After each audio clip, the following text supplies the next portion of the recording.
En collaboration avec la direction générale, nous avons pris les mesures ci-après. L'installation devant toutes les portes d'entrée des dispositifs de lavage des mains. Le lavage des mains est un truc de règle de base. Vous savez, dans toute société, avant de manger, avant de faire quoi que ce soit, on se lave les mains. Et vous n'êtes pas sans savoir que la main est l'agent de transmission.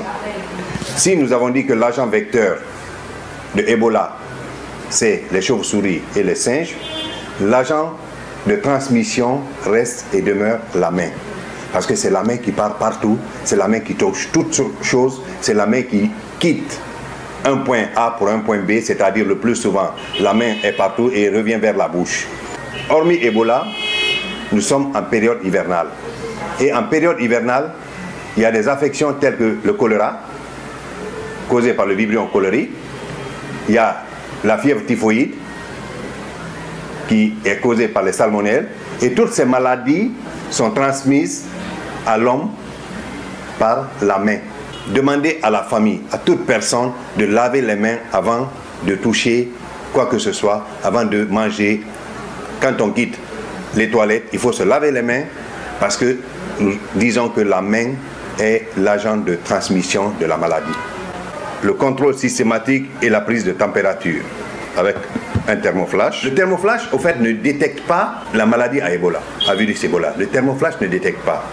Il faut des examens de laboratoire pour pouvoir mettre en évidence le virus.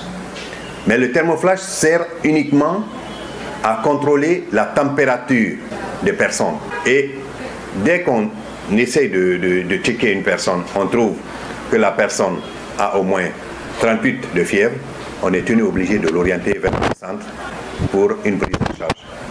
Une fois arrivé au niveau de ce centre, où on l'envoie directement au niveau du dispensaire, c'est pour ça que nous le faisons, nous utilisons les thermoflash.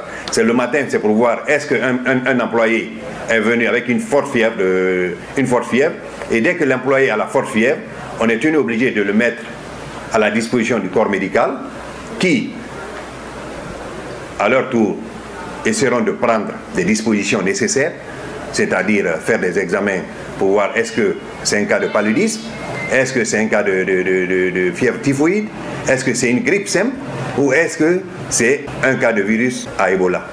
La distribution de Daquin à tout le personnel pour la désinfection des mains. Le Daquin, c'est le seul médicament reconnu aujourd'hui qui est virucide. Vous savez, il y a l'utilisation de beaucoup de produits, c'est-à-dire les solutions alcooliques ou les gels alcooliques. Mais ces gels, il faut le reconnaître, ces gels, nous avons appris à l'école que l'alcool est un fixateur de germes. Si vous vous lavez la main avec de l'alcool, vous fixez les germes. Mais avec le Daquin, c'est du chlore, c'est un virucide. Dès que vous lavez la main avec du gel ou de l'eau de javel, vous enlevez complètement les germes sur la main.